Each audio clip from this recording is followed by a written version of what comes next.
तो आज हम उस जादुई बक्से के बारे में बात करने वाले हैं जो वक्त को रोक सकता है। हम बात कर रहे हैं कैमरे की। हम सब बस एक बटन दबाते हैं और एक पल, एक याद हमेशा के लिए कैद हो जाती है। पर उस बटन के दबने और तस्वीर के बनने के बीच उस अंधेरे बक्से के अंदर होता क्या है? आखिर प्रकाश की किरणें एक जिंदा जागती तस्वीर में कैसे बदल जाती हैं? हमारे पास कुछ बहुत ही शानदार स्रोत हैं, कुछ नोट्स हैं, कुछ डायग्राम्स भी हैं। और वो कैमरे की इंजीनियरिंग को मतलब परत दर परत खोलते हैं। और कमाल की बात यह है कि इसकी तुलना हमारी अपनी आंखों से की गई है। तो आज का हमारा मिशन ये समझना है कि लेंस का असली जादू क्या है, कैसे रोशनी के हजारों बिखरी हुई किरणें एक साथ मिलकर एक साफ, एक सटीक छवि बनाती हैं। चलिए इस सफर पर निकलते हैं और देखते हैं कि इस तकनीक के पीछे की खूबसूरती क्या है। तो शुरू करते हैं बिल्कुल शुरुआत से। सबसे बुनियादी चीज़ है प्रकाश। हमारे स्रोत बताते हैं कि प्रकाश सीधी लाइनों में चलता है। जब वो किसी चीज से, मान लीजिए एक सेब से टकराता है, तो वहां से बाउंस होकर हर दिशा में फैल जाता है। और यही बाउंस हुई रोशनी जब हमारी आंखों में या कैमरे में जाती है तो हमें वो सेब दिखाई देता है। ये तो काफी सीधा साधा लगता है। लेंस, चाहे हमारी आंख हो या कैमरा, दोनों के अंदर एक लेंस होता है। इसका काम बड़ा दिलचस्प है। ये उस सेब से आ रही हजारों बिखरी हुई प्रकाश की किरणों को पकड़ता है और उन्हें एक तरह से मोड़कर एक ही जगह इकट्ठा कर देता है।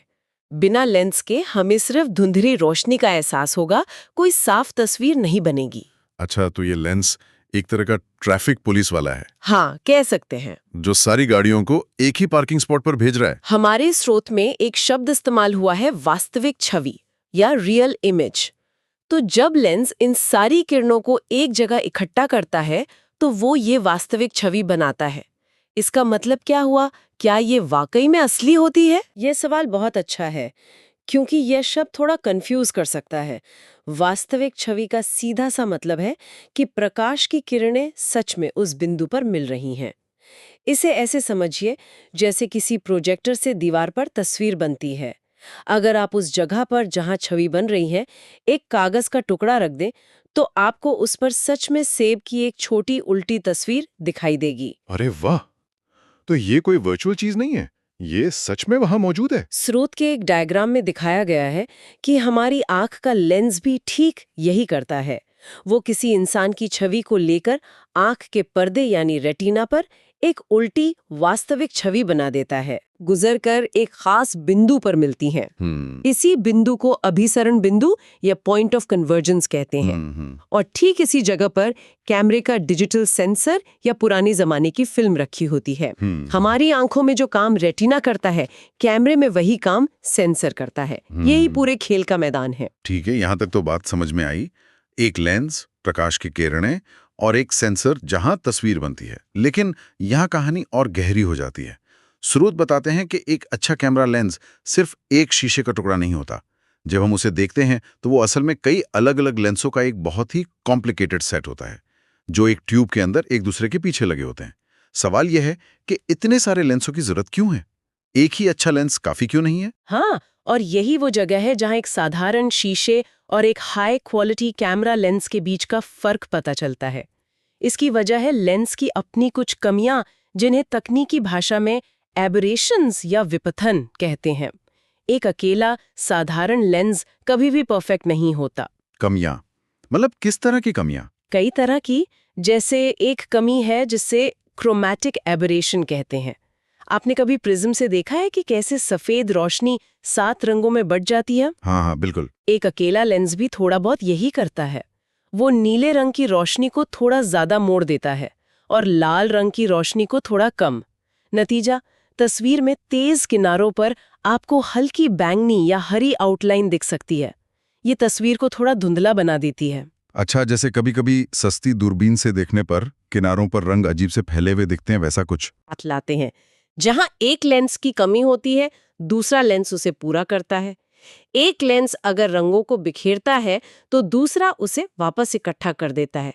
तो ये लेंस सिर्फ रोशनी को मोड़ने के लिए नहीं, बल्कि एक दूसरे की गलतियों को सुधारने के लिए भी साथ काम करते हैं। ये एक ऑर्केस्ट्रा की तरह है जहां हर वाद्य यंत्र मिलकर एक सुरीली धुन बनाता है। ये तो कमाल है। मतलब लेंस के अंदर एक पूरी टीम बैठी है जो परफेक्शन के लिए काम कर रही है। स्रोत में एक और दिलचस्प बात लिखी है कि पहला लेंस जो छवि बनाता है वो दूसरे लेंस के लिए ऑब्जेक्ट या वस्तु बन जाती है। हाँ, और फिर दूसरा लेंस उसकी छवि बनाता है और ये सिलसिला सेंसर तक चलता रहता है। ये एक रिले रेस जैसा लगता है। ये बिल्कुल सही एनालॉजी है। और इसी सिद्धांत पर कैमरे का जूम फंक्शन काम करता है, जो वाकई में इंजीनियरिंग का एक बेहतरीन नमूना है।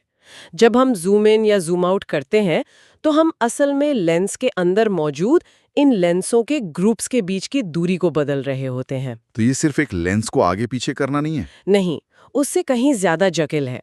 इसे ऐसे समझिए जैसे आप दीवार पर हाथ की परछाई से खेल रहे हैं। अगर आप टॉर्च को अपने हाथ के पास लाएंगे तो दीवार पर परछाई बड़ी हो जाएगी। सही बात है। दूर ले जाएंगे तो छोटी। जूम लेंस में भी लेंसों के ग्रुप को आगे पीछे करके हम ठीक यही कर रहे हैं। हम सेंसर पर बनने वाली छवि के आकार को यानी इमेज हाइट को बदल रहे हैं बिना अपनी जगह से हिले। और इसी से तय होता है कि कोई चीज कितनी बड़ी दिखेगी और क्या फोकस में रहेगा। ठीक है, तो अब हमें ये बता है कि लेंस के अंदर की पूरी टीम मेहनत करके एक परफेक्ट बड़ी या छोटी फोकस की हुई छवि सेंसर पर बनाती है। लेकिन एक मिनट, अगर अंतिम छवि सेंसर पर बनती है तो फिर फोटोग्राफर को तस्वीर खींचने से पहले वो दिखती कैसे है? जाहिर है वो सेंसर पर बनी छवि को तो नहीं देख रहा होता है। हमारे स्रोत बताते हैं कि यहीं पर कैमरे के अंदर एक बहुत ही चालाक मैकेनिकल ट्रिक का इस्तेमाल होता है, खासकर डीएसएलआर कैमरों में। और ये मेरे हिसाब से कैमरे की सबसे खूबसूरत मैकेनिज्म में से एक है। आपने बिल्कुल सही पहेली पकड़ी है। जब फोटोग्राफर व्यू फाइंडर से झांक रहा होता है तब तक प्रकाश सेंसर तक पहुंच ही नहीं रहा होता। क्या? तो सेंसर अंधेरे में रहता है?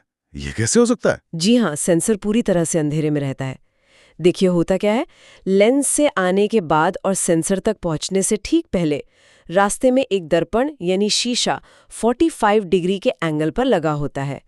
प्रकाश की किरणें सेंसर पर जाने के बजाय इस शीशे से टकराती हैं और 90 डिग्री ऊपर की ओर मुड़ जाती हैं। अच्छा, तो वो शीशा एक गेट कीपर की तरह है जो सारा ट्रैफिक ऊपर की तरफ मोड़ देता है। हाँ, लेकिन ऊपर क्या है? ऊपर एक और सतह होती है जिसे फोकसिंग स्क्रीन कहते हैं। ये एक तरह की धुंधली कांच की प्लेट होती है जिस पर लेंस से आ रही छवि बनती है। ये वही वास्तविक छवि है जिसकी हमने बात की थी। लेकिन यहाँ एक समस्या है। ये छवि उल्टी होती है और साथ ही शीशे की तरह पलटी हुई भी, मतलब लेफ्ट टू राइट रिवर्स्ड। अगर आप इसे ऐसे ही देखेंगे तो सब कुछ गड़बड़ दिखेगा। सोचकर ही चक्कर आ रहा है। किसी भागते हुए खिलाड़ी की तस्वीर लेना तो नामुमकिन हो जाता है। तो इस उल्टी पुल्टी छवि को सीधा कैसे किया जाता है? यहीं पर शायद वो पेंटाप्रिज्म नाम की चीज काम आती जिसका जिक्र स्रोत के डायग्राम में है। बिल्कुल सही। फोकसिंग स्क्रीन के ठीक ऊपर ये पेंटाप्रिज्म रखा होता है। ये कांच का एक 5 सतह वाला ठोस टुकड़ा होता है जो असल में एक बहुत ही चालाक हाउस ऑफ मिरर्स यानी शीश महल की तरह काम करता है। छवि इसके अंदर जाती है, कई बार दीवारों से टकरा कर पलटती है और जब दूसरी तरफ से बाहर निकलती है तो वो पूरी तरह से सीधी और सही दिशा में हो चुकी होती है। ये तो जबरदस्त है। मतलब ये एक ऑप्टिकल जिम्नास्ट है जो छवि को कलाबाजी करवाकर सीधा कर देता है। आप ऐसा कह सकते हैं। और इस सीधी छवि को फिर व्यू फाइंडर आईपीस के जरिए फोटोग्राफर अपनी आंख से देखता है। इसीलिए जो हमें व्यू फाइंडर में दिखता है वो लेंस से आने वाली रोशनी का एक एकदम सटीक रियल टाइम प्रीव्यू होता है। और फिर जब आप शटर बटन दबाते हैं तब असली जादू होता है। हाँ, 1 सेकेंड के छोटे से हिस्से के लिए वो 45 डिग्री वाला शीशा खटाक से ऊपर की तरफ उड़ जाता है। सेंसर का रास्ता साफ हो जाता है, शटर खुलता है और प्रकाश सीधे सेंसर पर जाकर अपनी छाप छोड़ देता है। और जैसे ही तस्वीर खिंच जाती है, शीशा वापस अपनी जगह पर आ जाता है और व्यू फाइंडर में फिर से दुनिया दिखने लगती है। ये पूरी प्रक्रिया पलक झपकने से भी तेज होती है। तो इन सब का क्या मतलब है? इसका मतलब यह है कि ये कैमरा जो हमें सिर्फ एक बक्सा लगता है, असल में भौतिकी, ऑप्टिक्स और मैकेनिकल इंजीनियरिंग का एक छोटा सा कमाल है। ये प्रकाश को पकड़ने और उसे एक जगह पर लाने के एक बहुत ही सुंदर सिद्धांत पर काम करता है, जो काफी हद तक हमारी आंखों जैसा ही है, पर इसमें इंसानी दिमाग की बनाई हुई प्रिसिशन और कंट्रोल है। ये भौतिकी के नियमों को इंजीनियरिंग में ढालने का एक शानदार उदाहरण है। लेंसों की टीम जो एक दूसरे की गलतियां सुधारती है, जूम का मैकेनिकल डांस और व्यू फाइंडर का वो चालाक शीशे और प्रिज्म का खेल, हर चीज को एक ही मकसद के लिए बड़ी बारीकी से डिजाइन किया गया है। एक ऐसी छवि बनाना जो साफ हो, सटीक हो और जैसी दुनिया हमें दिखती है उसे हूबहू दर्शाए। हमारे स्रोत ये तो बहुत अच्छे से समझाते हैं कि एक शार्प फोकस छवि सेंसर तक कैसे पहुंचती है, लेकिन वे हमें एक और गहरे सवाल पर सोचने के लिए छोड़ जाते हैं। ये सारी प्रक्रिया तो प्रकाश के रास्ते और उसकी तीव्रता के बारे में है, लेकिन तस्वीर में रंग कहाँ से आते हैं? और यही आज का हमारा अंतिम विचार है, जो हमें एक और गहरी दुनिया का दरवाजा दिखाता है। सोचिए, एक डिजिटल सेंसर असल में कलर ब्लाइंड होता है। वो सिर्फ ये बता सकता है कि उस पर कितनी रोशनी पड़ी, ज्यादा या कम। वो ये नहीं बता सकता कि रोशनी लाल है, हरी है या नीली। तो फिर एक कलर ब्लाइंड सेंसर उन लाखों रंगों को कैसे देखता है जो हमें एक तस्वीर में नजर आते हैं? प्रकाश की एक ही किरण में से इन 3 प्राथमिक रंगों की जानकारी को पिक्सल के लेवल पर अलग-अलग कैसे किया जाता है? ये अपने आप में एक अलग और उतनी ही दिलचस्प पड़ताल का विषय है।